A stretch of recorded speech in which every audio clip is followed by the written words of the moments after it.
तहरीक इंसाफ की हुकूमत ने बड़ा फैसला कर लिया है। वज़ीर-ए-आज़म इमरान खान ने आर्मी चीफ की मुद्दत मुलाजमत में 3 साल की तौसी कर दी है।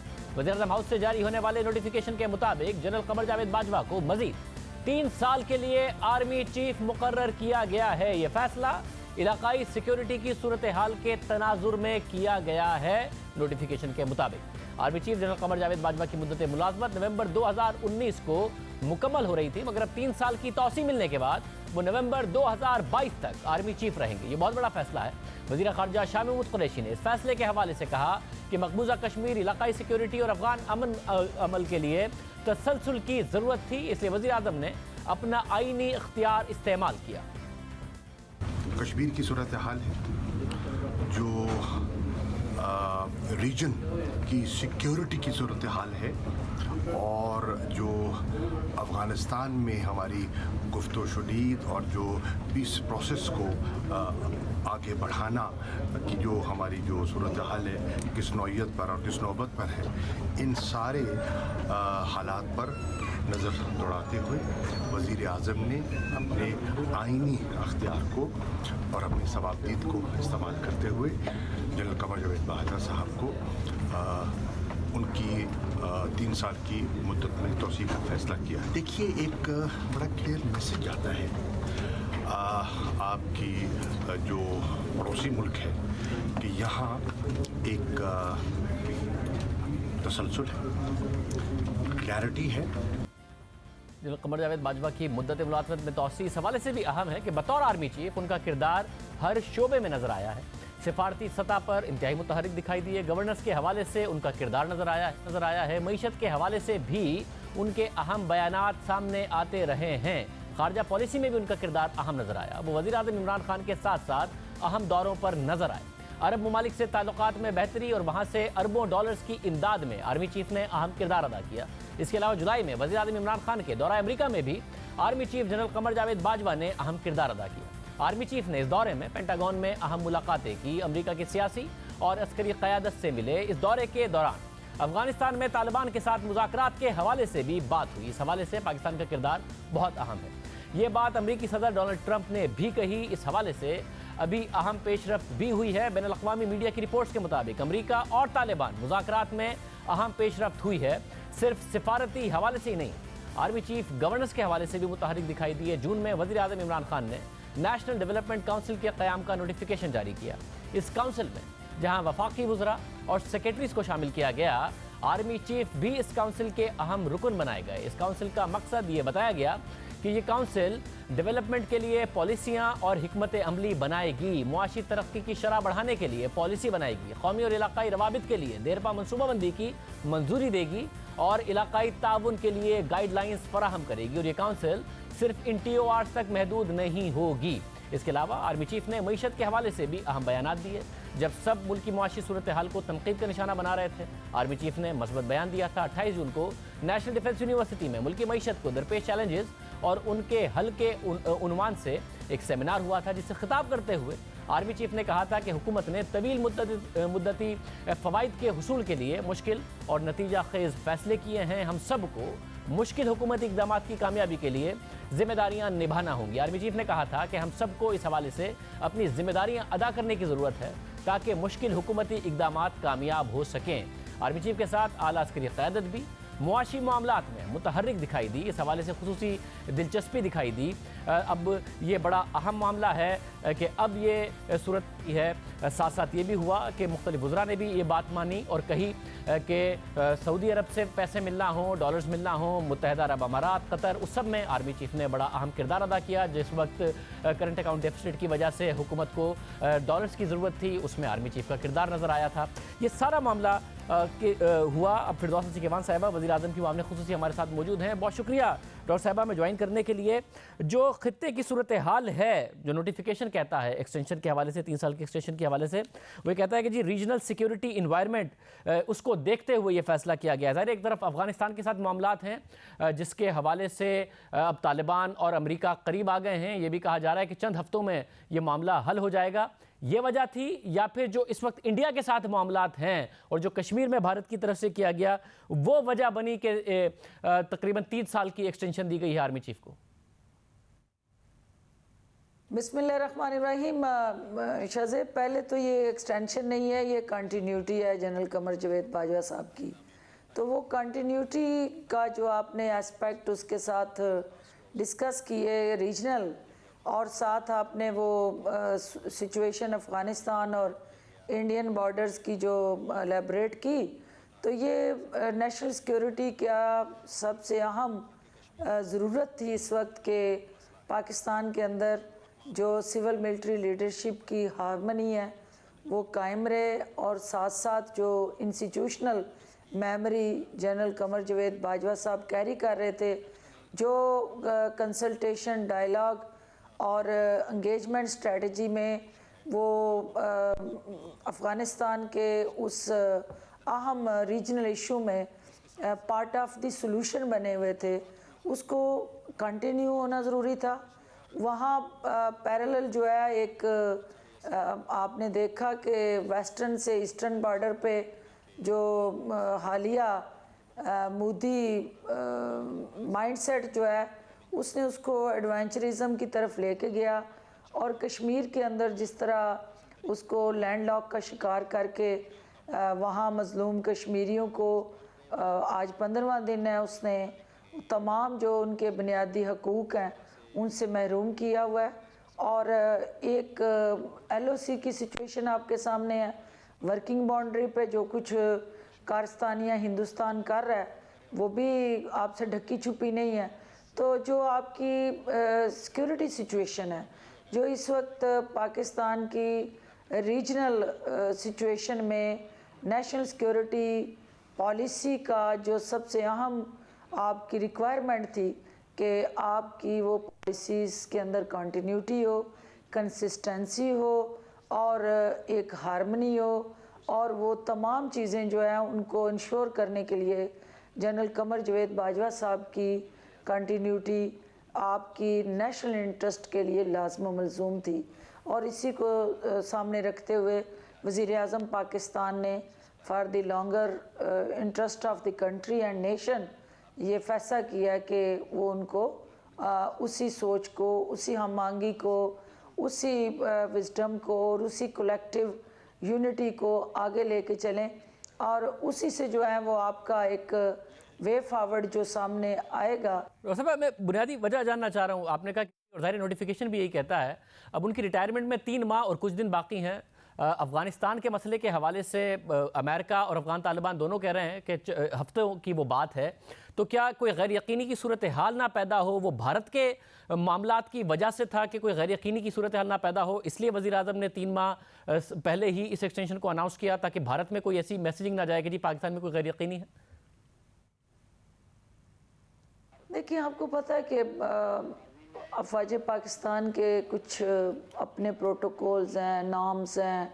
रिटायरमेंट से पहले कुछ उनकी विज़िट्स हो जाते हैं शुरू मुख्तलिफ डिवीजन्स में, ब्रिगेड्स में, और जिस तरह वो एक फेयरवेल का अमल है वो कंटिन्यू होता है।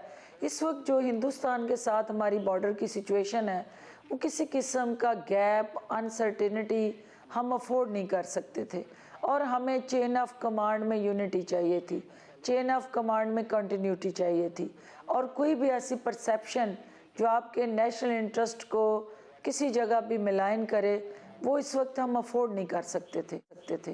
तो यही वो वजह है कि उस कंटिन्यूटी को इंश्योर करने के लिए और देने के लिए कि चेन ऑफ कमांड जो है वही होगी, और जो नेशनल इंटरेस्ट के फ़ैसले हैं उनको आगे लेके जाया जाएगा।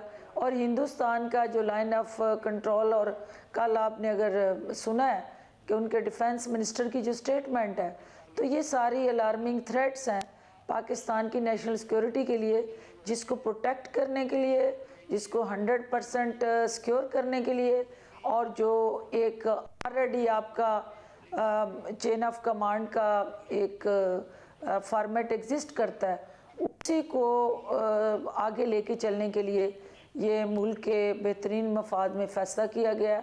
और मैं समझती हूँ कि इसके मुस्बत असरात इंशाअल्लाह पाकिस्तान की कौमी सलामती, दिफा और ओवरऑल जो हमारे रीजनल इश्यूज़ हैं उन पे जो इम्पैक्ट है वो पॉजिटिव आएगा। اور جو افغان پیس پروسیس ہے اس سے بھی ہمیں اس میں مدد ملے گی۔ ڈاکٹر صاحب ظاہر ہے ایک بڑا فیصلہ ہے، تو کیا کابینہ میں بھی وزیر اعظم نے اس کو ڈسکس کیا اور کابینہ میں اس حوالے سے کنسنسس تھا کہ یہ بالکل یہ فیصلہ ہونا چاہیے؟ دیکھیں یہ سارے جو نیشنل سیکیورٹی کے آپ کے ڈیسیجن ہوتے ہیں وہ تمام سٹیک ہولڈر سے ڈسکس کر کے پھر ہی ان پہ فیصلے ہوتے ہیں، اور جو ملک کی ضرورت ہوتی ہے، جو قوم کی ضرورت ہوتی ہے، اس پہ سب متفق ہوتے ہیں اور اس میں کوئی دو ہوتی۔ اور ڈاکٹر صاحب جو ملکی معیشت کی اس وقت صورتحال ہے، ظاہر ہے آرمی چیف کا ایک بڑا کردار نظر آیا، متحدہ عرب امارات، سعودی عرب سے جو پیسے ارینج ہوئے جب پاکستان کو ضرورت تھی، اس میں حکومت نے کریڈٹ بھی دیا کہ انہوں نے بڑا کردار ادا کیا ہے۔ اس کے علاوہ وہ کونسل کا بھی حصہ بنے ہیں جس نے بڑے معیشت کے حوالے سے اہم فیصلے کرنے ہیں۔ تو جو اس وقت ملک کی معاشی صورتحال ہے، حکومت سمجھتی ہے کہ آرمی چیف کی کنٹینیوٹی، آرمی چیف کی ایکسٹینشن اس میں ضروری ہے، اس وقت ضرورت ہے حکومت کو ان کا جو کردار ہے اس کے لیے، اور معیشت بھی وجہ بنی اس فیصلے کی؟ دیکھیں ایک آپ کا چیلنج ہے اکنامک فرنٹ پہ، ایک آپ کا چیلنج ہے آپ کے بارڈرز پہ۔ آپ کے اکنامک فرنٹ پہ چیلنج میں بھی افواج پاکستان کے سربراہ آپ کے ساتھ شانہ بشانہ کھڑے رہے، اور انہوں نے اکنامک چیلنج سے اس ملک کو نکالنے میں بڑا کلیدی کردار ادا کیا، اور وہ بھی ریکگنیشن کی سروسز کی۔ اور اس کے ساتھ ساتھ آپ کے جو ڈیموکریٹک فرنٹ پہ آپ نے دیکھا کہ انہوں نے انسٹیٹیوشنل امپاورمنٹ کی طرف پارلیمنٹ کو سپرمیسی دی، اور جمہوریت کا جو سب سے اہم جو آپ کا ایک پلیٹ فارم جو پاکستان کی پارلیمنٹ ہے، اس پارلیمنٹ کے سامنے انہوں نے جب بھی انہوں نے ان کو بلایا وہ جواب دہ بھی ہوئے، اور انہوں نے اس پارلیمنٹ کو اسٹرینتھن کرنے کے لیے سیولین سپرمیسی کو سپورٹ کیا، اور پاکستان کے اندر جمہوریت پسند رویے اور جمہوری ذہنیت کے ساتھ ایک جمہوری لیڈرشپ اور عوامی لیڈرشپ اور سیولین اتھارٹیز کو امپاور کرنے میں جنرل قمر جاوید باجوہ صاحب کا بہت اہم رول رہا، اور انٹرنیشنلی پاکستان کو جہاں جہاں مسائل آئے اکنامک فرنٹ پہ انہوں نے اس کو ختم کرنے کے لیے، اوورکم کرنے کے لیے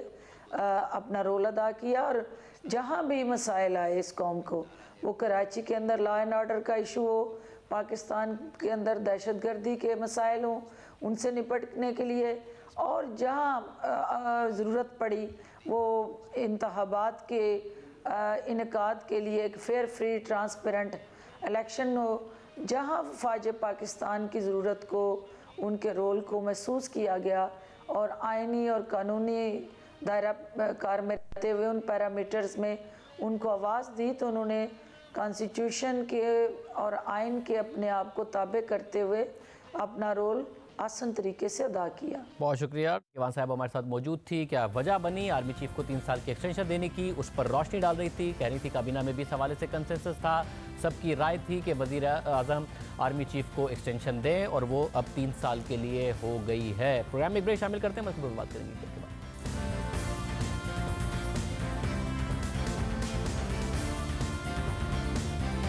سپریم جوڈیشل کاؤنسل نے صدر مملکت کو خط لکھنے پر سپریم کورٹ کے جسٹس قاضی فائز عیسیٰ کے خلاف شکایت کو خارج کر دیا۔ ایک درخواست تو خارج ہو گئی، مگر صدارتی ریفرنس اپنی جگہ پر برقرار ہے۔ اس حوالے سے سپریم جوڈیشل کاؤنسل میں سماعتیں ہو چکی ہیں اور اس پر فیصلہ آنا باقی ہے۔ اس حوالے سے اہم بات یہ بھی ہے کہ سپریم جوڈیشل کاؤنسل کے اہم رکن جسٹس عظمت سعید 27 اگست کو ریٹائر ہو رہے ہیں۔ اب سوال یہ ہے کہ کیا جسٹس فائز عیسیٰ سے متعلق صدارتی ریفرنس کا فیصلہ جسٹس عظمت سعید کی ریٹائرمنٹ سے پہلے آئے گا، جس میں چند دن باقی ہیں، یا پھر سپریم جوڈیشل کاؤنسل کی تشکیل 9 کے بعد فیصلہ کیا جائے گا؟ بہرحال آج سپریم جوڈیشل کاؤنسل کے سربراہ چیف جسٹس آصف سعید کھوسہ نے صدر کو خط لکھنے سے متعلق ضمنی ریفرنس کو خارج کرنے کے فیصلے سے پہلے اہم قانونی سوالوں کے جوابات بھی دیے، اور جسٹس فائز عیسیٰ کی طرف سے لگائے گئے الزامات پر سپریم جوڈیشل کاؤنسل کی رائے بھی سامنے رکھی ہے، اور اپنے فیصلے میں لکھ دیا ہے کہ صدر کو خط لکھنے سے پہلے جسٹس فائز عیسیٰ کو اپنے خلاف دائر ریفرنس کا علم تھا، اور انہیں خود چیف جسٹس نے نوٹس لینے کے لیے قلم مہیا کیا تھا۔ سپریم جوڈیشل کاؤنسل نے صدر کو خط لکھنے پر جسٹس قاضی فائز عیسیٰ کے خلاف ریفرنس کو خارج کیا اور 10 صفحات پر مشتمل فیصلہ سنایا۔ یہ فیصلہ خود चीफ जस्टिस ने तहरीर किया है। चीफ जस्टिस ने अपने फैसले में लिखा है कि 12 जून 2019 को वहीद शहजाद बट ने शिकायत की और मौक़िफ़ इख्तियार किया कि जस्टिस फाइज ईसा के खिलाफ आइन के आर्टिकल 209 के तहत इंक्वायरी की जाए। चीफ जस्टिस ने अपने फैसले में लिखा कि शहजाद बट के मुताबिक सदर पाकिस्तान ने जायदाद ज़ाहिर ना करने पर जस्टिस फाइज ईसा से मुताबिक जो रेफरेंस दायर किया था, इस हवाले से जस्टिस फाइज ईसा ने जायदादों की खरीदारी के लिए अपने सोर्स ऑफ फंड्स की वजाहत करने के बजाय मुतवातिर सदर पाकिस्तान को खत लिखे और रेफरेंसेस की कॉपी का मुतालबा किया, जिसकी वजह से अवामी सतह पर तनाज़े ने जन्म लिया और जो ज़बान इन खतूत में इस्तेमाल की गई वो जारहाना थी और वज़ीर आज़म को टारगेट किया गया था। गैर ज़रूरी तौर पर उन्हें इस मामले में घसीटा गया। सदर, वफाकी काबीना और हुकूमत पर रेफरेंस मीडिया पर लीक करने से मुताल्लिक़ गैर मुसद्दिका इल्ज़ामात लगाए गए। इसलिए जस्टिस फाइज ईसा के खिलाफ आइन के मुख्तलिफ आर्टिकल्स के तहत कार्रवाई बनती है। चीफ जस्टिस ने अपने फैसले में फिर लिखा कि शहजाद बट की इन मालूमात की बुनियाद पर उन्होंने सुप्रीम जुडिशल काउंसिल की प्रोसीजर इंक्वायरी 2005 से मुताल्लिक जस्टिस अजमत सईद की राय ली। जस्टिस अजमत सईद की राय 12 जुलाई को काउंसिल के सामने रखी गई और उस पर मुशाहिदे के बाद काउंसिल ने जस्टिस फाइज ईसा को शो कॉज नोटिस जारी करने का फैसला किया। इस शो कॉज नोटिस पर जस्टिस फाइज ईसा ने अपना अबूरी जवाब जमा करवाया और ये तस्लीम किया कि उन्होंने सदर को खत लिखा है और साथ ही जस्टिस फाइज ईसा ने अपने जवाब में ये मौक़िफ़ इख्तियार किया कि सुप्रीम जुडिशल काउंसिल के सेक्रेटरी ने इस मामले को आगे बढ़ाने के लिए गैर मामूली तेज़ी दिखाई है। चीफ जस्टिस अपने फैसले में लिखा कि जस्टिस फाइज ईसा ने शो कॉज नोटिस के जवाब में मौक़िफ़ इख्तियार किया कि जस्टिस अजमत सईद से राय लेना सुप्रीम जुडिशल काउंसिल की प्रोसीजर इंक्वायरी के मुताबिक ही नहीं था। शो कॉज नोटिस काउंसिल ने नहीं बल्कि सुप्रीम जुडिशल काउंसिल के सेक्रेटरी ने जारी किया, जो सुप्रीम जुडिशल काउंसिल के प्रोसीजर इंक्वायरी के खिलाफ है। सुप्रीम जुडिशल काउंसिल के सेक्रेटरी इनके खिलाफ बुग़्ज़ और जानिबदारी रखते हैं। इंक्वायरी के लिए जो मालूमात शहजाद बट ने दी, उनकी सनद और इरादा मशकूक और बदनीयती पर मुश्तमिल है। चीफ जस्टिस ने अपने फैसले में लिखा कि जस्टिस फाइज ईसा ने अपने जवाब में मौक़िफ़ इख्तियार किया कि उनकी मुझसे मुलाकात हुई और मैं उन्हें सदर को ख़त लिखने से मैंने उन्हें मना नहीं किया और सदर को ख़त लिखने का रेफरेंस गैर मामूली तौर पर दीगर रेफरेंसेस से पहले उठाया गया और जैसा कि सदारती रेफरेंस की समाअत के दौरान उनका रद्द-ए-अमल लिया गया था, वो इस रेफरेंस में नहीं लिया गया और सदर को ख़त लिखने से जिस जज मिसकंडक्ट का मुर्तकिब नहीं होता। चीफ जस्टिस ने अपने फैसले में लिखा कि हमने रेफरेंस दायर करने वाले शख्स को ज़ाती तौर पर सुना और दस्तावेज़ात का जायज़ा भी लिया, जिसके बाद हम इस नतीजे पर पहुँचे कि जस्टिस फाइज ईसा ने सदर को 3 खतूत लिखे और इन तीनों खतूत में जस्टिस फाइज ईसा ने यह मौक़िफ़ इख्तियार किया कि उन्हें सदारती रेफरेंस का मीडिया से पता चला है। जस्टिस फाइज ईसा ने सदर को लिखे गए खतूत में इस बात का इजहार किया कि वो रेफरेंस में मौजूद मवाद और इल्ज़ामात से मुताल्लिक सिर्फ कयास आराई ही कर सकते हैं, इसलिए उन्होंने सदर से रेफरेंस की कॉपी का मुतालबा किया ताकि वो इल्ज़ामात की सही नोयत तक पहुँच सके। चीफ जस्टिस ने अपने फैसले में लिखा कि जस्टिस फाइज ईसा ने शो कॉज नोटिस के जवाब में मुझसे अपनी एक मीटिंग का हवाला भी दिया, जिसमें उन्होंने मुझसे रेफरेंस की कॉपी फराहम करने की दरख्वास्त की थी, जो मंजूर नहीं की गई। चीफ जस्टिस ने अपने फैसले में लिखा कि यह बदकिस्मती की बात है कि मुलाकात में मौजूद दूसरे शख्स की इजाज़त लिए बगैर जस्टिस फाइज ईसा को एक प्राइवेट मुलाकात और प्राइवेट बातचीत का हवाला देना मुनासिब लगा। यानी कि चीफ जस्टिस ये कह रहे हैं कि जो मेरी उनसे मुलाकात हुई वो एक प्राइवेट मुलाकात थी और मेरी रजामंदी के बगैर उन्हें ये मुनासिब लगा कि उस मुलाकात का जिक्र किया जाए। आगे लिखते हैं इस फैसले में चीफ जस्टिस की ये भी बदकिस्मती की बात है कि जस्टिस फाइज ईसा ने जिस मुलाकात का हवाला दिया वो इससे मुतालिक सिलेक्टिव थे, यानी कि पूरी बात जस्टिस फाइज ईसा ने बयान नहीं की, सिलेक्टिव बात बयान की। चीफ जस्टिस ने अपने फैसले में लिखा कि मैं ज़ाती और प्रोफेशनल मामलात में फाइज ईसा की बहुत इज्जत करता हूँ, लेकिन रिकॉर्ड के लिए और उस तस्वीर को मुकम्मल करने के लिए जिसे जस्टिस फाइज ईसा ने अधूरा छोड़ा, उसकी मालूमात मैंने काउंसिल के सामने रखी हैं। चीफ जस्टिस ने अपने फैसले में लिखा कि जब जस्टिस फाइज ईसा के खिलाफ सदारती रेफरेंस दायर हुआ तो रजिस्ट्रार सुप्रीम कोर्ट वो रेफरेंस लेकर मेरे चैम्बर में आए। रेफरेंस का जायज़ा लेने के बाद मुझे लगा कि ये दुरुस्त होगा कि जस्टिस फाइज ईसा को इस रेफरेंस और इसमें मौजूद मवाद से मुताल्लिक आगाह किया जाए, जिसके बाद मैंने जस्टिस फाइज ईसा से रब्ता किया और दरख्वास्त की कि वो मेरे चैम्बर में आएँ। जिसके बाद मैंने जस्टिस फाइज ईसा को इस रेफरेंस से मुताल्लिक आगाह किया और उनसे कहा कि वो अपनी मालूमात के लिए इस रेफरेंस को पढ़ें। जिसके बाद जस्टिस फाइज ईसा बैठे और उन्होंने रेफरेंस को पढ़ने के लिए अपना वक्त लिया और उन्होंने नोट्स लेने के लिए पेन और पेपर का मुतालबा किया, जो मैंने ज़ाती तौर पर उन्हें मुहैया भी किया। नोट्स लेने के बाद जस्टिस फाइज ईसा ने कहा कि वो रेफरेंस की कॉपी हासिल करने के लिए सदर को ख़त लिखना चाहते हैं, जिस पर मैंने उनसे कहा कि आइन के तहत सदर पाकिस्तान रेफरेंस की कॉपी मुहैया करने के पाबंद नहीं है, जिसके बाद जस्टिस फाइज ईसा ने मुझसे रेफरेंस की कॉपी फराहम करने की दरख्वास्त की, जिस पर मैंने कहा कि कॉपी मैं बतौर चीफ जस्टिस नहीं बल्कि सुप्रीम जुडिशल काउंसिल मुहैया कर सकती है। इस वक्त जब काउंसिल को लगे वो इनके खिलाफ ये मामला आगे बढ़ाना चाहते हैं, जिस पर जस्टिस फाइज ईसा ने अपने इस अज़म का इजहार किया कि वो सदर को ख़त लिखेंगे और उन्होंने मुझसे पूछा कि वो बराह रास्त ख़त लिखें या चीफ जस्टिस और रजिस्ट्रार के ज़रिए, जिस पर मैंने उन्हें जवाब दिया कि मैंने कभी ऐसा ख़त नहीं लिखा और मैं ऐसी किसी पोजीशन पर नहीं कि आपको इस हवाले से मशवरा दूं।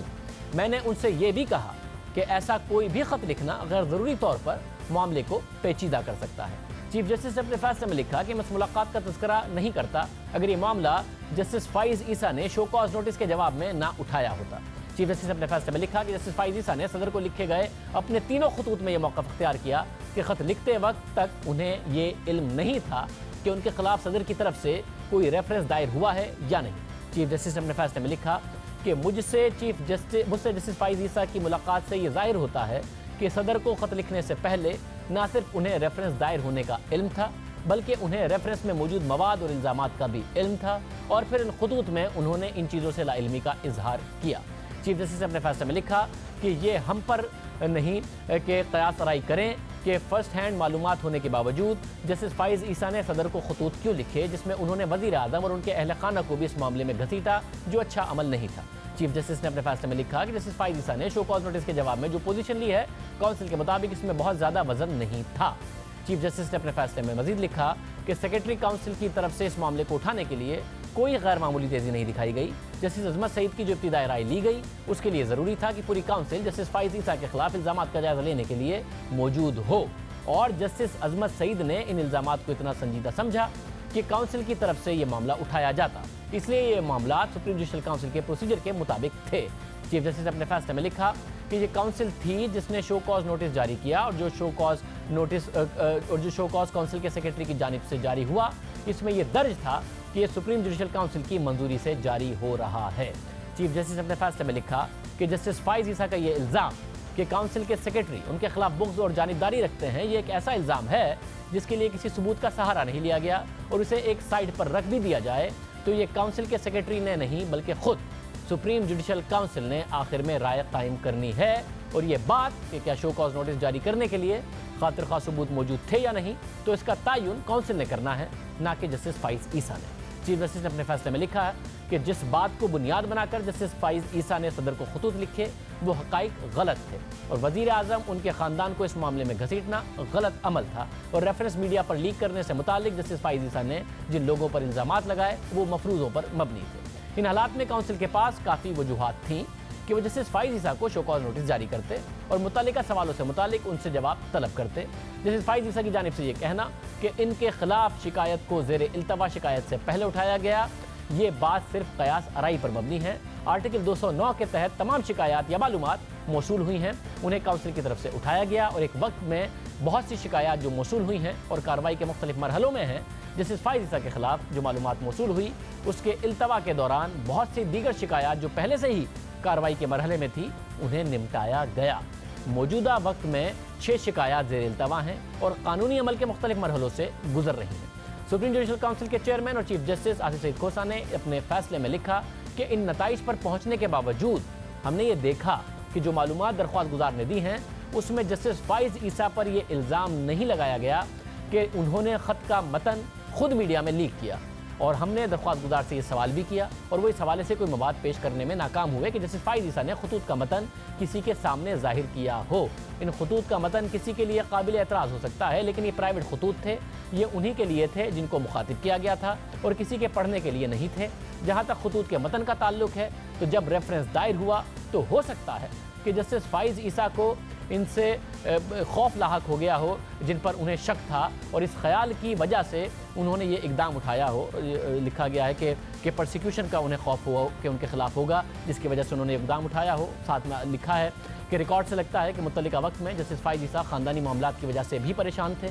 शायद इस ज़हनी दबाव की वजह से उनके ख्याल को बढ़ावा मिला हो कि उनके खिलाफ प्रोसिक्यूशन हो रही है। इन तमाम चीज़ों को मद्देनज़र रखते हुए काउंसिल इस नतीजे पर पहुंची है कि जस्टिस फाइज ईसा की सदर मुमलिकत को प्राइवेट ख़त लिखना मिस कंडक्ट के इर्तकाब और उनके ओहदे से हटाने के लिए इतना संगीन नहीं, इसलिए इस शिकायत को खारिज किया जाता है। अब आम बात यह कि जस्टिस फाइज़ ईसा के खिलाफ सदर को ख़त लिखने की शिकायत खारिज हुई है, ताहम अब भी उनके खिलाफ सदारती रेफरेंस चल रहा है, जिसके खिलाफ जस्टिस फाइज़ ईसा ने सुप्रीम कोर्ट में आईनी दरख्वास्त दायर कर रखी है। इस पूरे मामले पर मजीद बात करते हैं जो न्यूज़ के नुमाइंदा खुसूसी अब्दुल क़य्यूम सिद्दीकी साहब हमारे साथ मौजूद। क़य्यूम सिद्दीकी साहब, बहुत शुक्रिया।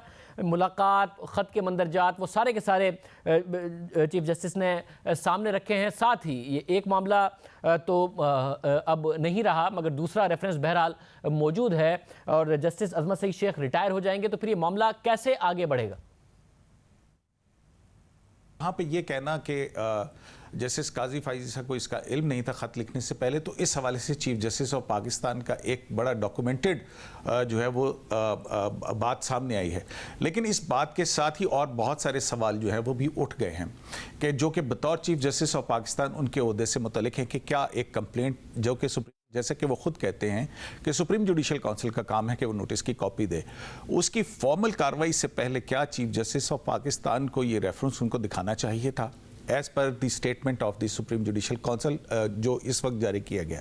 फिर दूसरा बात यह है कि इसमें एक और राज भी है कि ये चीज़ जो है उसके बाद फिर 2 शोकाज नोटिस हुए हैं। तो क्या चीफ जस्टिस ऑफ पाकिस्तान ने सुप्रीम जुडिशल काउंसिल को अपनी इस मुलाकात के हवाले से पहले से बताया था या नहीं बताया था? क्यों बताया था? क्योंकि अब ये जब पिटीशन फाइल हुई है और इसमें ये सारी बातें सामने आई हैं, तो अब इस मीटिंग का हवाला दिया गया है। एक तो ये बहुत सारे ये सवालात जो हैं वो उठ के सामने आए हैं। दूसरी बात जो है वो ये है कि जस्टिस काजी फाइज़ ईसा ने इन दोनों जो शोकाज नोटिस हैं और दोनों रेफरेंसेस जो हैं इनको सुप्रीम कोर्ट ऑफ पाकिस्तान में चैलेंज कर रखा है। अब इसमें ये अगली तारीख तो नहीं बताई गई है। अब देखना ये है कि आया सुप्रीम कोर्ट ऑफ पाकिस्तान उस जो काजी फाइज़ ईसा की पिटीशन है उसको फिक्स करती है या नहीं करती है, और वो कब तक फिक्स करेगी। क्योंकि हमने ये देखा है कि जैसा भी सुप्रीम कोर्ट ऑफ पाकिस्तान में कि जब भी माजी में जब किसी जज ने चैलेंज किया तो इस दौरान में जब सुप्रीम कोर्ट के अंदर कार्रवाई होती थी तो इस दौरान सुप्रीम जुडिशल काउंसिल जो है उसकी कार्रवाई नहीं हुआ करती है। अब दूसरा सवाल आपका ये है कि जस्टिस अजमत सईद शेख जो कि 27 अगस्त को जो है वो तकरीबन रिटायर हो रहे हैं, तो ऐसी सूरत में अगर तब तक जो नई डेट है उसका नहीं पता लगता और जस्टिस अजमत सईद शेख रिटायर हो जाते हैं, तो जो सुप्रीम कोर्ट ऑफ पाकिस्तान के सीनियर जज हैं जो कि जस्टिस मुशीर आलम हैं वो सुप्रीम जुडिशल काउंसिल का हिस्सा बन जाएंगे। और फिर जो कि शोकाज नोटिस पर उनका जवाब आ चुका है, और अगर सुप्रीम कोर्ट ऑफ पाकिस्तान के अंदर जब तक हियरिंग नहीं होती है तो ये इस तरह से कार्रवाई आगे बढ़ेगी। बहुत शुक्रिया रशीद रिजवी साहब, साबिक सदर सुप्रीम कोर्ट बार एसोसिएशन भी हमारे साथ मौजूद हैं। रिजवी साहब बहुत शुक्रिया। जब आज जो फैसला आया है आप क्या समझते हैं उनके खतूत के हवाले से कि मिसकंडक्ट के ज़मरे में नहीं आता, ये बाकायदा तौर पर चीफ जस्टिस ने लिखा है मगर कुछ तफसीलात भी बताई हैं और ऐसा लग रहा है कि टेक्निकल ग्राउंड्स पर कि वो उस वक्त स्ट्रेस का शिकार थे, प्रेशर का शिकार थे जस्टिस फाइज़ ईसा, जिसकी वजह से उनका ये तासुर कि उनके खिलाफ प्रोसिक्यूशन हो रही है वो मज़ीद मजबूत हुआ हो। जो कुछ मंदरजात हैं, क्या कहिएगा आप इस हवाले से जो फैसला आ जाया है? मैं समझता हूँ कि सुप्रीम जुडिशल काउंसिल ने अपना वो जो एक्ट था उनका जो इक़दाम था शो कॉज नोटिस इशू करने का इस सेकंड रेफरेंस में, पहले तो उन्होंने उसको जस्टिफाई किया है और जस्टिस काजी फाइज़ ईसा के इंटरम रिप्लाई के बहुत से उठाए गए सवालात को उन्होंने डिस्कस किया, मुस्तरद किया है। और आपने सही कहा कि आखिर में आके उन्होंने कहा है कि वो अंडर प्रेशर थे, और ये भी उन्होंने कहा है कि ऐसी कोई ऑब्जेक्शनेबल बात उन्होंने ख़त में नहीं लिखी जो मिसकंडक्ट के ज़मरे में आए, और उन्होंने फिर उसको डिसमिस की है उनकी जो कंप्लेंट है। लेकिन इतना बड़ा मैं समझता हूँ तफसील से फ़ैसले लिखने की ज़रूरत नहीं थी। वो यही कह सकते थे कि ये उस ज़मरे में आता नहीं है, मिसकंडक्ट के कोई ऐसा है नहीं। आप देखें ना, असल चीज़ तो ये है कि प्रेसिडेंट जो है वो अपॉइंटिंग अथॉरिटी है और वो ही रिमूव करता है। अब अगर एग्रीव्ड है जज किसी चीफ जस्टिस के एक्ट से, तो आप वो कहाँ जाएगा?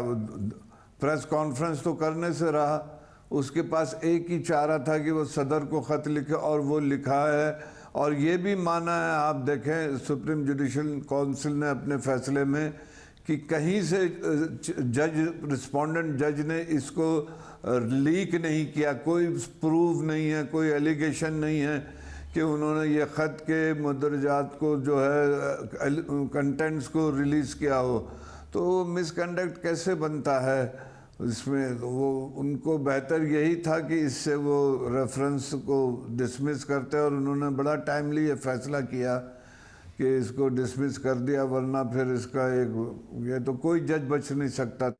مگر چیف جسٹس نے جو خطوط لکھے فائز عیسیٰ نے، اور پھر اس کے حوالے سے بتایا ہے کہ جس ملاقات کا ذکر فائز عیسیٰ صاحب نے اپنے جواب میں کیا تھا، اس کی تفصیلات بتاتے ہوئے کہا کہ اس پرائیویٹ میٹنگ میں جو ریفرنس کے مندرجات تھے وہ جسٹس فائز عیسیٰ کے ساتھ شیئر کیے تھے چیف جسٹس نے۔ آفیشیل کاپی مانگی فائز عیسیٰ نے، وہ نہیں دی تھی، مگر مندرجات شیئر کیے تھے۔ اب آپ بتائیں میرے خلاف یا آپ کے خلاف کوئی مقدمہ داخل ہوتا ہے، آپ کو دوسرے دن کاپی مل جاتی ہے، اور ایک جج کے خلاف ریفرنس فائل ہوتا ہے اور چیف جسٹس صاحب کہتے ہیں کہ آؤ میرے کمرے میں پڑھ لو اور نوٹس لے لو۔ یہ کون سا پروویژن ہے؟ یہ ڈیو پروسیس آف لا نہیں ہے۔ آرٹیکل 10A کی یہ کھلا خلاف ورزی ہے۔ سپریم جوڈیشل کونسل نے تو اس پر کوئی بات نہیں کہی کہ آپ کے خلاف ایک ریفرنس آ رہا ہے، اخباروں میں ادھم مچا ہوا ہے، اور چیف جسٹس صاحب کہہ رہے ہیں کہ میرے آفس میں بیٹھ کے پڑھ لو، یہ کاغذ پینسل لکھو، اس پہ نوٹ لکھ لو۔ کیا حرج تھا اس کو اس کاپی بنا کے رجسٹرار جو سیکریٹری ہے اس کو کہہ دیتے کہ جی کاپی دے دے؟ کون سا ایسا خفیہ یہ ڈاکومنٹ تھا جو نہیں دے رہے تھے؟ تو اس میں سمجھتا ہوں کہ سپریم جوڈیشل کونسل نے اپنی بھی ذرا فیس سیونگ کی ہے، اور یہ ایک بہت اچھا اقدام ہے کہ اس کمپلینٹ کو ڈسمس کیا۔ اگر جو اس میں بات کی گئی ہے وہ یہ کہ وہ ایک ذاتی میٹنگ تھی جس میں جب ان سے کہا گیا کہ آفیشیل کاپی دے تو بطور چیف جسٹس وہ نہیں دے سکتے تھے۔ سپریم جوڈیشل کونسل اگر اس درخواست پر اور اس ریفرنس پر آگے بڑھنے کا فیصلہ کرتی تو پھر وہ فیصلہ کر سکتی تھی کہ وہ جو مندرجات ہیں وہ جسٹس فائز عیسیٰ سے شیئر کر سکتے ہیں یا نہیں کر سکتے ہیں۔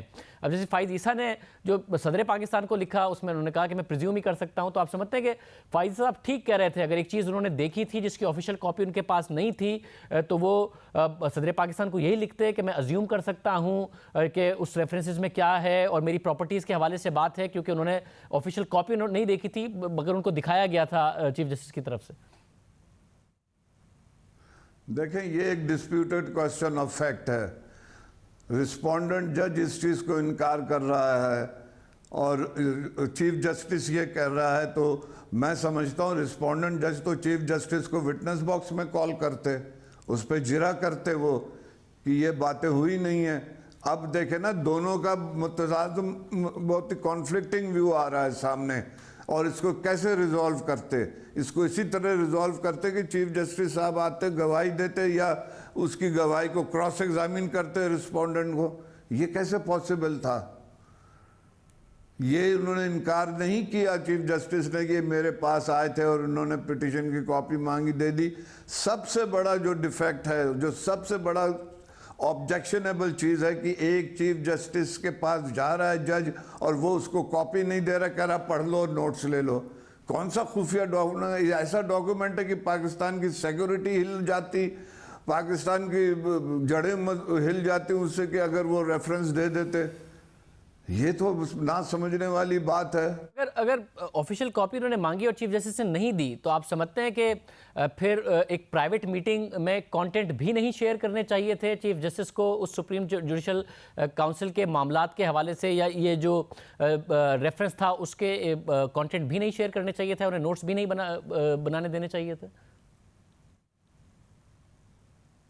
نہیں، میں سمجھتا ہوں میں سمجھتا ہوں یہ ڈیو پروسیس آف لا کی کمپلائنس نہیں ہے، یہ آرٹیکل 10A کی کمپلائنس نہیں ہے۔ چھوٹے سے کیس سے لے کے بڑے سے بڑے کیس تک سپریم کورٹ میں ایک رسپونڈنٹ کو حق ہے کہ اس کو کمپلینٹ کی، پلینٹ کی، پٹیشن کی کوشمنٹ اپلیکیشن کی جو بھی مواد ہے اس کو ملنا چاہیے۔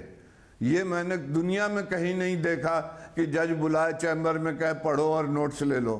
یہ پہلی دفعہ اتفاق میں دیکھ رہا ہوں کہ اس طرح کا واقعہ ہے کہ رسپونڈنٹ کو بلا کے کہتے ہیں پڑھ لو اور نوٹس لے لو۔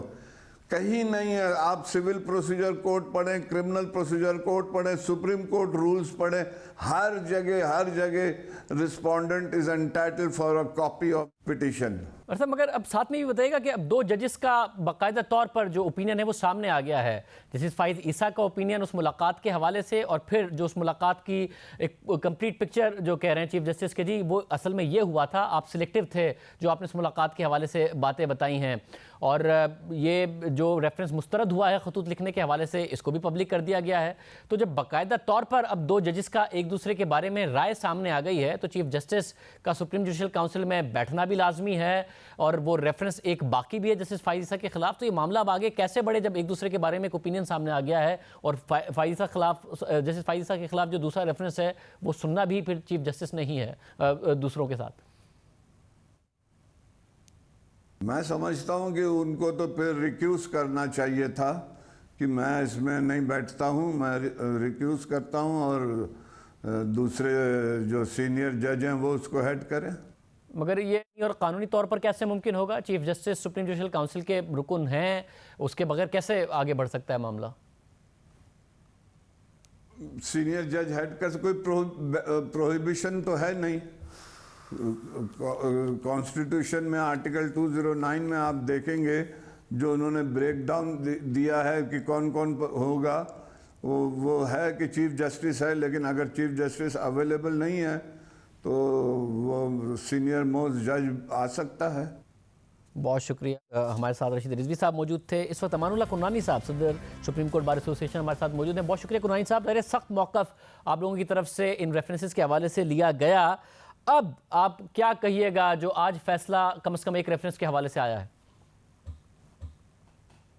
बल्कि मैं सबसे पहले आपके तवज्जो से पाकिस्तानी कौम को, अपनी अदलिया को, सुप्रीम जुडिशल काउंसिल को मुबारकबाद देता हूँ, खराज तहसीन पेश करता हूँ इस फैसले पर। उसकी वजह यह है कि इससे अदलिया की आज़ादी के यकीन में इजाफा हुआ है, और इस अदलिया की आज़ादी की उमंगें लोगों के दिलों में तड़पती हैं, और आज लोगों के दिलों को तस्कीन हुई है इस फैसले से।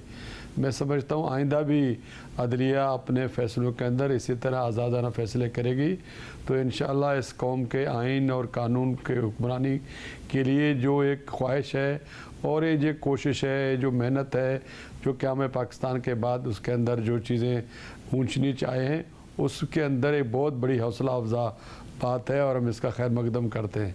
बहुत ही इस पर हमें।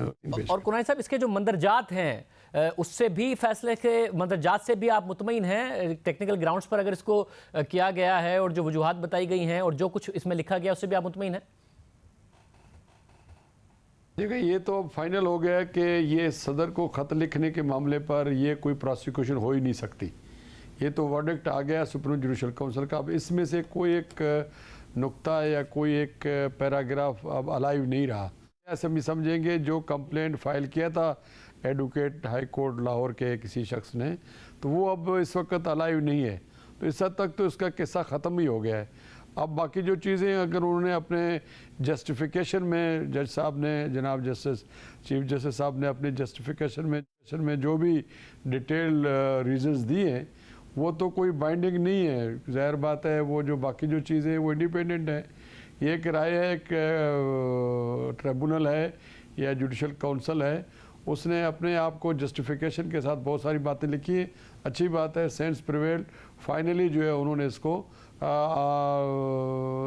दाखिले दफ्तर कर दिया है, खारिज कर दिया है, और उनके जो कंटेंट्स हैं वकील साहब के, उसके इत्तफाक नहीं किया है, और उन्हें ये वाज़ेह तौर पर लिखा है कि इससे कॉन्स्टिट्यूट नहीं होता मिसकंडक्ट।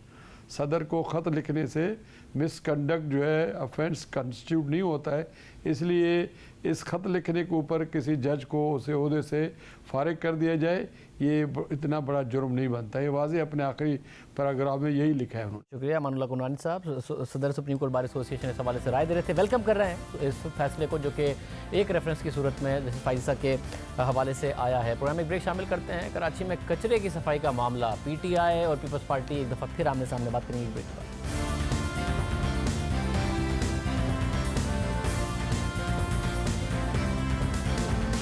हालिया बारिशों के बाद वफाकी हुकूमत, सूबाई हुकूमत और ज़िला इंतज़ामिया ने सफाई मुहिम का नारा लगाया और अपनी अपनी सफाई मुहिम का आगाज़ कर दिया।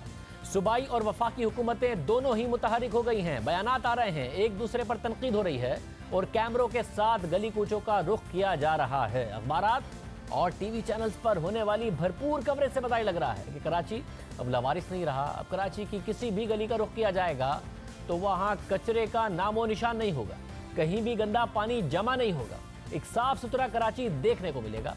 मगर मामला इसके बरक्स है। कराची अब भी कचरा ही कचरा है। सूबाई और वफाकी हुकूमतें एक दूसरे पर तनकीद कर रही हैं और साथ में मेयर कराची जो कि MQM से ताल्लुक़ रखते हैं, जो वफाकी हुकूमत का हिस्सा है, वो दोनों पर तनकीद कर रहे हैं। पीपल्स पार्टी के रहनुमा सईद गनी ने सफाई मुहिम पर तनकीद करते हुए कहा है कि नदी नालों से कचरा निकाल कर शहर के मुख्तलिफ मकामात पर फेंका जा रहा है। जिस दिन से ये मुहिम शुरू हुई है अभी तक आज तक एक डंपर भी लैंडफिल साइट पर नहीं गया है। इसका मतलब ये है कि जितना कचरा नालों से निकाला जा रहा है वो शहर के मुख्तलिफ मकामात पर फेंका जा रहा है। मुख्तलिफ बड़ी शाराएँ जो हैं उस पर कचरा फेंका गया है। कराची के मुख्तलिफ ग्राउंड्स हैं उसमें कचरा फेंका गया है। बिलावला उसके पीछे जो राउंड अबाउट है उस तरफ अगर आप जाएँ तो वहाँ लोग वैसे कचरा फेंकते हैं, लेकिन नालों की जो सिल्ट है, जो गंद है, वो निकाल के वहाँ फेंका गया है। इससे हो ये रहा है कि जो कचरा नालों तक महदूद था उसको नालों से निकालकर पूरे शहर में फैलाया जा रहा है। और ये मैं समझता हूँ कि शहर को साफ़ करने की मुहिम नहीं है, शहर को मज़ीद गंदा करने की मुहिम है। इसके बाद वफाकी वज़ीर अली ज़ैदी ने सईद गनी पर तनकीद करते हुए कहा कि साबिक वज़ीर बल्दियात उल्टी सीधी ट्वीट्स कर रहे हैं और बता रहे हैं कि कचरा कहाँ कहाँ डाला गया। साबिक GTS से लेके जाना लैंडफिल तक जिम्मेदारी है सिंध सॉलिड वेस्ट मैनेजमेंट की, इनकी नहीं है। ये तो साथ हैं, ऑफिशियली आइडेंटिफाई करके बता दें कि भाई कौन कौन सी GTS साइट्स हैं जहाँ पे हम कचरा डाल सकते हैं। क्योंकि आपके एक वजीर हैं वो जो पहले जिनको हटा दिया गया है क्योंकि शायद वो काम नहीं कर रहे थे, उनको हटा दिया गया है, वो बार बार ट्वीटें कर रहे हैं उल्टी सीधी कि यहाँ डाल दिया वहाँ डाल दिया। भाई ये साइट्स आपकी आइडेंटिफाई की हुई हैं, अब आप हमें लिख के दे दें डेजिग्नेटेड कचरा कुंडियाँ के भाई ये कचरा कुंडी है, वो भी आप बता दें कि भाई ये कचरा कुंडी है और सेक्शन 144 इम्पोज करके जो कचरा या कोई नाले में डाले या कोई कचरा कुंडी के बाहर डाले उसके ऊपर आप फाइन लगाएं बड़ा हैवी। कैंटोनमेंट्स और सोसाइटीज़ उनसे उनको आप इंस्ट्रक्ट करें कि वो जो कचरा उठाते हैं वो डायरेक्ट लैंडफिल साइट में लेके जाएं। आज मैंने लिख के जो कि कंसर्न मिनिस्टर हैं नासिर हुसैन शाह साहब उनसे दरख्वास्त कर दी है, इससे ज़िंदगी आसान हो जाएगी। इसके अलावा वफाकी वज़ीर अली ज़ैदी ने आज वज़ीर बल्दियात नासिर हुसैन शाह से 5 मुतालबात किए हैं। वफाकी वज़ीर अली ज़ैदी ने रवा माह के आगाज़ में क्लीन कराची के नाम से सफाई मुहिम का आगाज़ किया था, जिसके बाद सूबाई और वफाकी हुकूमत के दरमियान मुकाबला शुरू हो गया। और सूरत हाल ये है कि सड़कों पर सफाई करने वाली जितनी मशीनरी मौजूद है इससे कहीं ज़्यादा कैमरामैन नजर आ रहे हैं। शहर की सफाई करने के दावेदारों और जिम्मेदारों ने खुद अदाकारी शुरू कर दी है, लेकिन कराची की सड़कों पर अब भी कचरा बाकी है। सूबाई वज़ीर बल्दियात नासिर हुसैन शाह हमारे साथ मौजूद हैं। शाह साहब बहुत शुक्रिया। शाह साहब, पीपल्स पार्टी की हुकूमत ने खुद तो कुछ किया नहीं, अब वो कर रहे हैं तो आप उन पर इल्ज़ामात लगा रहे हैं। वो कह रहे हैं कि जो हुकूमत ने जहाँ जहाँ कहा था, जो GTS पॉइंट्स हैं वहीं पर कचरा फेंक रहे हैं, वहाँ से आगे ले जाने की जिम्मेदारी सिंध सॉलिड वेस्ट मैनेजमेंट की है, मगर सईद गनी साहब हमारे खिलाफ ट्वीट्स कर रहे हैं। असल में इशू ये है कि ये तय हो चुका था और अली ज़ैदी साहब खुद भी यही चाहते हैं कि जो भी कचरा उठाया जाए वो लैंडफिल साइट पर पहुँचे। GTS में तो जो वैसी सॉलिड वेस्ट मैनेजमेंट या DMCs जहाँ से कलेक्शन कर रही हैं वो वहाँ पे डंप होता है, फिर वहाँ से लैंडफिल साइट पर जाता है और बहुत ट्रांसपेरेंट तरीक़ेकार रखा हुआ है। लैंडफिल साइट पर हमने अलहदा से अकाउंट भी रख दिए हैं कि जो भी कचरा जिस साइट से भी आएगा उसको उतनी उसका पूरा मिल भी जाएगा कि उन्होंने कितना कितना कहाँ कितने टन पहुँचाया है। और अली ज़ैदी साहब ऑन बोर्ड हैं। मे भी थोड़ी सी कोई कन्फ्यूजन है जो कुछ दिनों से मैं देख भी रहा हूँ। हालांकि सईद गनी साहब ने भी अप्रिशिएट किया जब स्टार्ट हुई अली ज़ैदी साहब की ये मूव, और हम सब उसको सपोर्ट कर रहे हैं, अब भी कर रहे हैं। कोई एक तिनका भी उठाता है तो वो उसका एहसान है हम पर। मगर कन्फ्यूजन आपकी तरफ है या उनकी तरफ है? क्योंकि उन्होंने रिटन फिर आपसे मांगा है कि भाई बता दें कहाँ कहाँ पर वो GTS हैं, गार्बेज ट्रांसफर साइट्स हैं। उन्होंने आपसे ये नहीं कहा कि लैंडफिल साइट के ऊपर हमारी जिम्मेदारी है। वो तो यहाँ भी ये कह रहे हैं कि वो जिम्मेदारी सिंध वेस्ट मैनेजमेंट की है और आप लोग नहीं कर रहे ये काम। तो ये आपने वेरीफाई किया है कि असल में किसकी जिम्मेदारी है? जी बिल्कुल यही बात हुई थी लैंडफिल साइट पे, बल्कि अली जैदी साहब खुद यही चाहते हैं कि ये सीधा कचरा जाए और लैंडफिल साइट पे जाए, वहाँ पे पहुँचे, ताकि उनको रिकॉर्ड भी मिले और ये भी पता चले कि कितना कचरा वहाँ पे फेंका गया है। और देखें डबल एक्सरसाइज हो जाएगी, बल्कि दुगना खर्चा बढ़ेगा अगर पहले उसको JTS पर पहुँचाया जाए, फिर वहाँ से उसको शिफ्ट किया जाए लैंडफिल साइट पर। नहीं, मुझे बताए फिर ओरिजिनल बात क्या हुई थी? अली जैदी साहब तो वाज़े तौर पर कह रहे हैं कि हमने GTS पर ही ये फेंकना है, और फिर आपसे लेटर में भी वो ये कह रहे हैं कि भाई अब आप ऑफिशियली डेजिग्नेटेड बताएं कहाँ कहाँ हैं वो GTS साइट्स। वो नहीं कह रहे कि लैंडफिल साइट पर हमने लेके जाना है। तो अगर ऐसा होता और ऑफिशियली आपके साथ अग्री किया होता तो वो क्यों ना लेके जाते लैंडफिल साइट पर? मैं बल्कि आपको अर्ज़ करूं कि हालिया अभी एक हमारी आपस में बात हुई जिसमें गवर्नर साहब, अली जैदी साहब, फिर उन्होंने चीफ मिनिस्टर साहब से भी ये बात की, फिर अली जैदी साहब की मुझसे भी बात हुई, और उसमें जो हमने कुछ तय किया है उसका लुबे लुबाब ये है। एक तो नालों में किसी को भी कचरा फेंकने पर 144 हम लोग नाफिज करने जा रहे हैं, और फिर हम लोग अपनी पूरी लिस्ट देंगे कि कितने GTS हैं मुख्तलिफ डिस्ट्रिक्ट्स में या दीगर जो भी फैसिलिटीज़ हैं वो, और लैंडफिल साइट, और जो भी कोई भी अगर कचरा उठाता है, जिस तरह हमारे कराची में सिर्फ KMC DMC नहीं है, कैंटोनमेंट बोर्ड भी हैं, DHA भी है, उनसे भी ये बात की जाए कि सब लोग जो अपना कचरा उठाते हैं वो लैंडफिल साइट पर पहुंचाएं। मुझे बता दें कि सईद गनी साहब दुरुस्त कह रहे हैं, अली जैदी साहब इस वक्त दुरुस्त कह रहे हैं, दोनों में से कौन दुरुस्त कह रहा है? एग्रीमेंट कोई रिटर्न में नहीं हुआ, लेकिन जो हमारी बात हुई उस पर यही था कि लैंडफिल साइट पर, और उस पर अली जैदी साहब ने भी कहा, बल्कि वो तो खुद चाहते हैं कि कोई भी जो भी काम कर रहा है मुख्तलिफ, जैसे मैंने आपको अर्ज़ कहा कैंटोनमेंट है, DHA है, दीगर लोग हैं, वो सब भी लैंडफिल साइट पर ही पहुंचाएं। तो ये थोड़ा सा कन्फ्यूजन है। अच्छा, बहुत शुक्रिया। पता नहीं किसकी तरफ कन्फ्यूजन है, क्योंकि अली जैदी साहब अलग बात कर रहे हैं, नासिर शाह साहब एक अलग बात कर रहे हैं। आज प्रोग्राम में कल के प्रोग्राम में मुलाकात हो जाती है। अल्लाह हाफ़िज़। मुझे तो आप जानते ही होंगे, मेरा नाम है मिस्टर जिम। अरे अभी तक आपने मेरा चैनल सब्सक्राइब नहीं किया? अरे भाई फौरन सब्सक्राइब बटन पे क्लिक करके मेरा चैनल सब्सक्राइब करें, और हाँ, बेल आइकन पर लाजमी क्लिक करें ताकि आपको मेरी आने वाली तमाम वीडियोस की अपडेट मिलती रहे।